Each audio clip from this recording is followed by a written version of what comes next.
یہ کربلا کی تاریخ بتاتی ہے کہ حضرت قاسم امام حسین کے بھتیجے نے جان کی قربانی پیش کر دیا. ایسی تاریخ اسلام میں ملتی نہیں جو تاریخ کربلا کے میدان میں مقام نینوا میں امام حسین اور ان کے جانثاروں اور ان کے بیٹے اور ان کے بھتیجے نے قربانی پیش کیا ہے. اسلام کی تاریخ میں ایسی قربانی ملتی نہیں. درود شریف پڑھ لے تو آخری بات میں بیان کروں. اللہم صلی علی مولانا محمد المادن جود والکرم وآلہ وصحبہ وسلم صلی اللہ علیہ صلاۃ و سلام علیک یا رسول اللہ. آخری بات بیان کر دیا ہے نا کہ ختم کر دے. چونکہ بھتیجے کی بات سن لیے ہے تو بیٹے کی بات سن لیے. چونکہ میرا موضوع ہی ہے جانثار اور خاندان اہل بیت کی خدائی. میں نے کہا تھا کہ امام حسین کے 3 بیٹے کربلا میں گئے. علی اکبر، علی اوسط جسے بیمار زین العابدین کہا جاتا ہے، اور شیر خان جنہیں علی اصغر کہا جاتا ہے. یہ تینوں بیٹے، ان تینوں بیٹے کی مائیں سب کی الگ الگ تھی.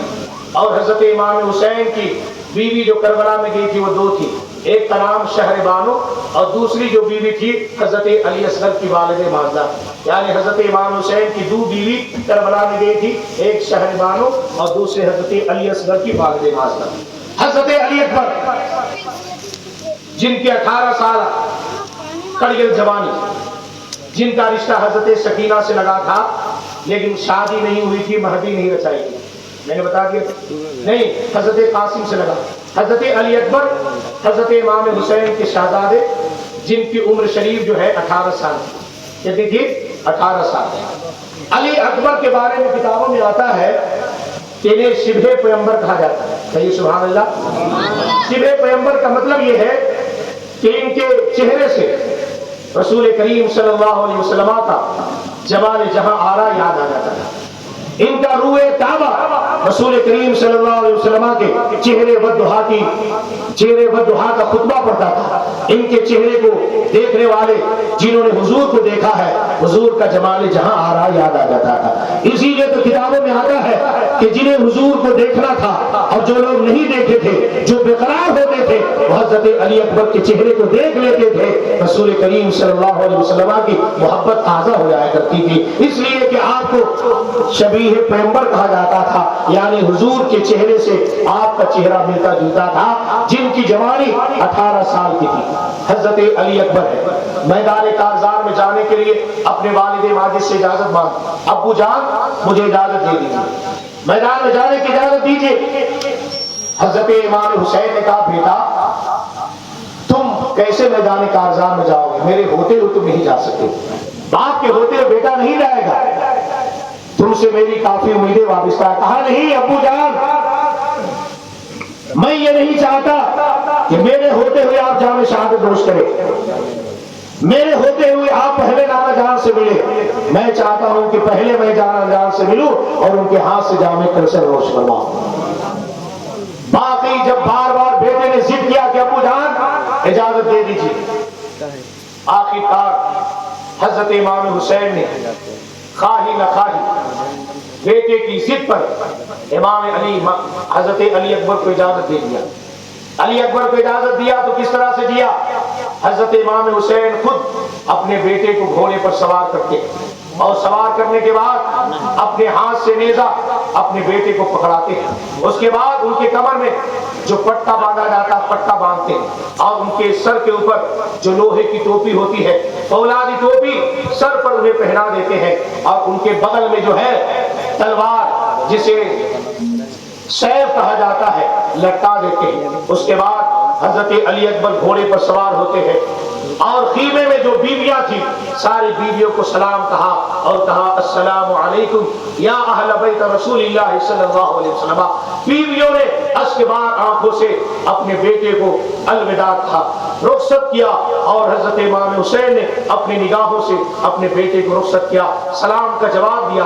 علی اکبر میدان کارزار میں پہنچتے ہیں. پہنچنے کے بعد آواز دیتے ہیں یزیدی فوجیوں کو حل من مبارز، کیا کوئی میرے مقابلہ میں آنے والا ہے؟ اب جب ان کے چہرے کی رنگت کو اور ان کے حسن و جمال کو لوگ دیکھتے ہیں پوچھتے ہیں یہ کون؟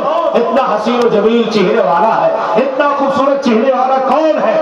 جن لوگوں نے حضور کو دیکھا تھا وہ کہتے ہیں یہ چہرے سے تو رسول کریم کا چہرہ یاد آتا ہے، یہ چہرہ تو حضور کے چہرے والدہا کا خطبہ پڑھتا ہے، یہ حسین جمیل نوجوان کون ہے؟ کہنے والوں نے کہا تمہیں معلوم نہیں ہے، یہ امام حسین کا لڑکا ہے جس کا نام علی اکبر ہے، جس کی اڑتی ہوئی جوانی ہے، اور اس جوانی کو اپنے نانا جان کی شریعت کی حفاظت کے لیے، اس جوانی کو قربان کرنے کے لیے آ گیا ہے، اور تم سے مقابلہ کی دعوت دیتا ہے، تم آگے کیوں نہیں بڑھتے ہو؟ کوئی یزیدی آگے نہیں بڑھتا ہے۔ علی اکبر گھوڑے پر سوار ہو کر کے گھوڑے کو ریڑ دیتے ہیں، یزیدی فوجوں کے درمیان گھس جاتے ہیں، داہنے پر حملہ کرتے ہیں، بائیں پر حملہ کرتے ہیں، میمنہ پر حملہ ہے، میسرہ پر حملہ ہے، قلب لشکر یعنی فوج کے پیچھے میں، فوج کے بیچ میں داخل ہو کر کے اس پر بھی حملہ کرتے ہیں، ادھر سے ادھر فوج کو کر دیا۔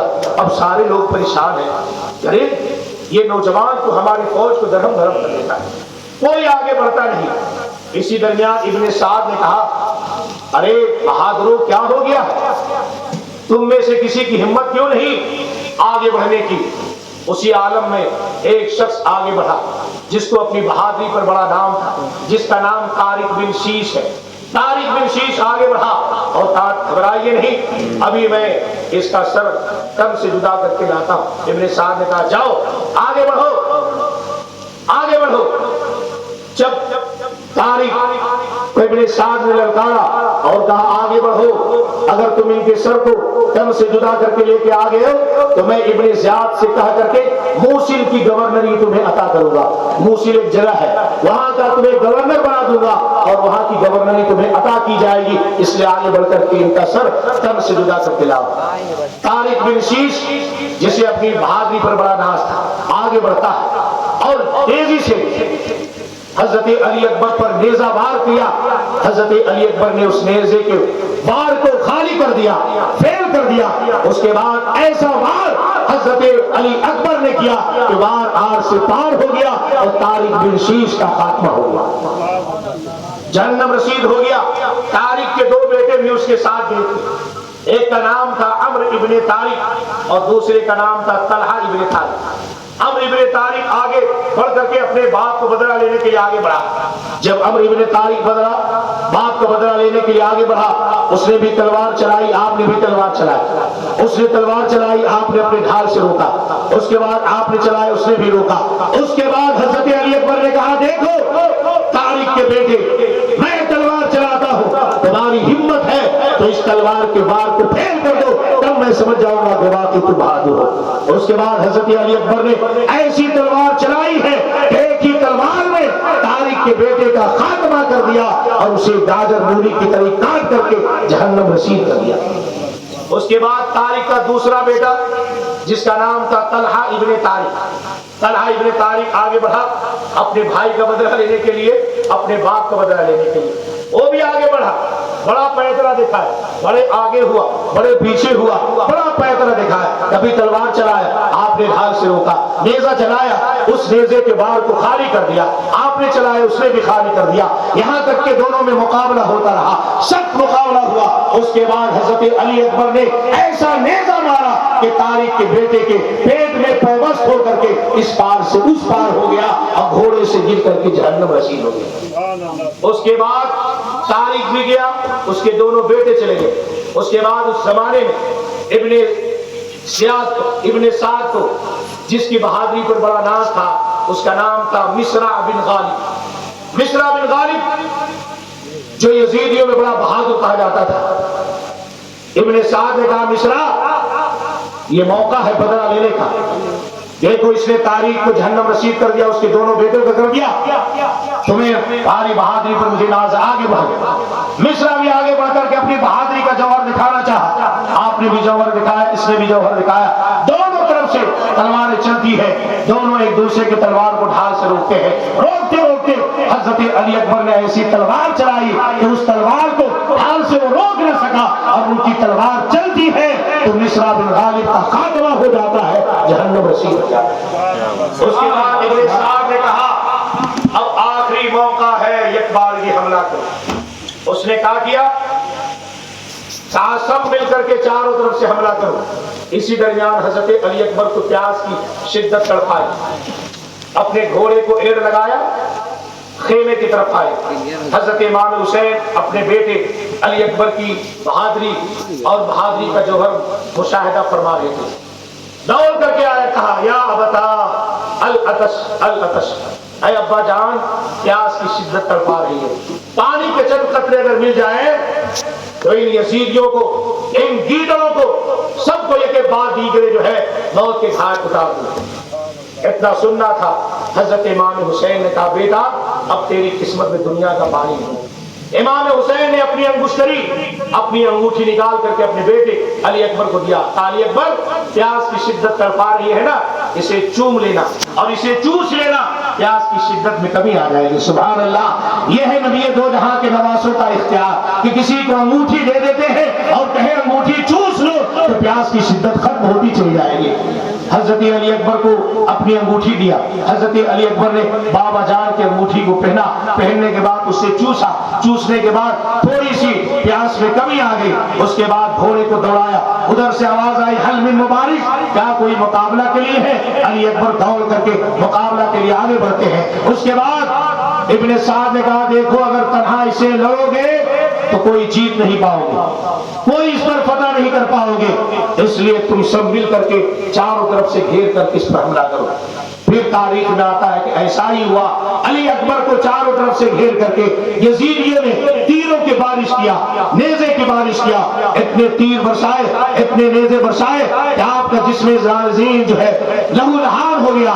یعنی آپ کے جسم ہر پر 27 زخم لگے اور نیزے کی ہر طرف سے بارش ہونے لگی. ہر طرف سے جب بارش ہو گئی تو اسی عالم میں جو ہے آپ اپنے گھوڑے سے نیچے گر گئے. جب نیچے سے گر گئے اور وہیں سے آواز دیا یا ابتا ادرکنی, یا ابتا ادرکنی, اے میرے ابا جان آ کر کے میری خبر گیری لیجیے. حضرت امام حسین گھوڑے کو ایڑ لگاتے ہیں اور لگانے کے بعد دیکھتے ہیں بیٹا زمین پر گرا ہوا ہے. بیٹے کی لاش کو ایک باپ کندھے پر اٹھاتا ہے, اٹھا کر کے خیمے میں لے کر کے آتا ہے اور خیمے کی عورتیں مستورات اور اہل بیت کی عورتیں اپنے دیکھتی ہے, ایک کسی کو دیکھتی ہے, ایک دوسرے کو دیکھتی ہے, اور دیکھنے کے بعد خدا کی بارگاہ میں ہاتھ اٹھا کر کے صبر و شکر بجا لاتی ہے, الحمدللہ رب العالمین پڑھتی ہے اور اپنے بیٹے کے چہرے کو حضرت امام حسین جو ہے درد و غبار کو صاف کرتے ہیں. حضرت علی اکبر جو ہے اپنے باپ کی گود میں سر کو رکھے ہوئے ہیں. اسی عالم میں تھوڑی دیر کے لیے آنکھیں آپ نے کھولا تو کیا دیکھا کہ میرا سر جو ہے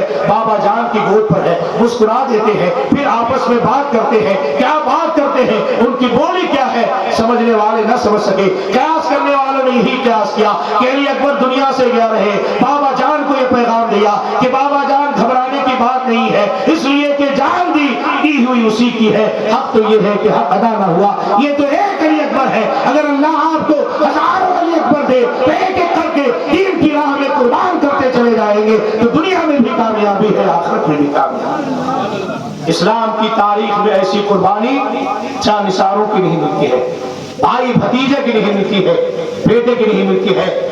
جو قربانی کربلا کے تپتے ہوئے صحرا میں امام حسین کے شہزادوں نے, ان کے بیٹوں نے, ان کے بھائیوں نے, ان کے بھتیجوں نے, ان کے جانثاروں نے, ان کے بھانجوں نے جو قربانی پیش کیا ہے وہ قربانی کبھی فراموش نہیں کی جا سکتی ہے. اس لیے مسلمانوں واقعات کربلا یہی پیغام دیتا ہے کہ اسلام کے لیے, الہی کلمت حق کے لیے, اسلام کی بلندی کے لیے اگر قربانی کی ضرورت آئے, قربانی کا مطالبہ ہو تو اپنی جان کو جان نہ سمجھنا, بلکہ شریعت میں اگر جان کو قربان کر دو گے تمہاری جان کی معراج ہو جائے گی اور تمہیں ہمیشہ کی زندگی مل جائے گی.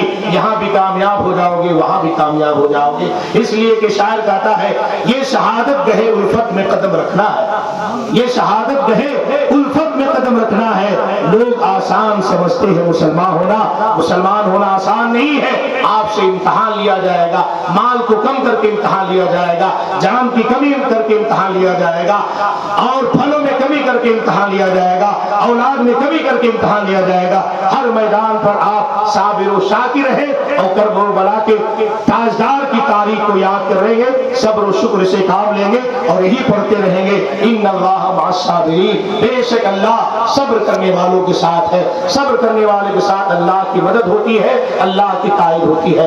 اللہ سے دعا ہے کہ اللہ تبارک و تعالی ہمیں اور آپ کو حق بات سن کر کے اس پر عمل کرنے کی توفیق رفیق ہو، اور اللہ ہم سبوں کو نواز رسول کے نقش قدم پر چلنے کی توفیق رفیق عطا ہو، اور ہم سب اپنی زندگی کو رسول کریم صلی اللہ علیہ وسلم کی شریعت کے مطابق گزارنے کی کوشش کریں، اور اللہ ہمیں توفیق دے کہ نبی کی شریعت پر ہماری صبح و شام گزرے، ہماری جلوت، ہماری خلوت، ہر جگہ نبی دو جہاں کی شریعت کی جھلک نظر آئے۔ اللہ تعالی ہمارے اور آپ کی حاضری کو قبول فرمائے۔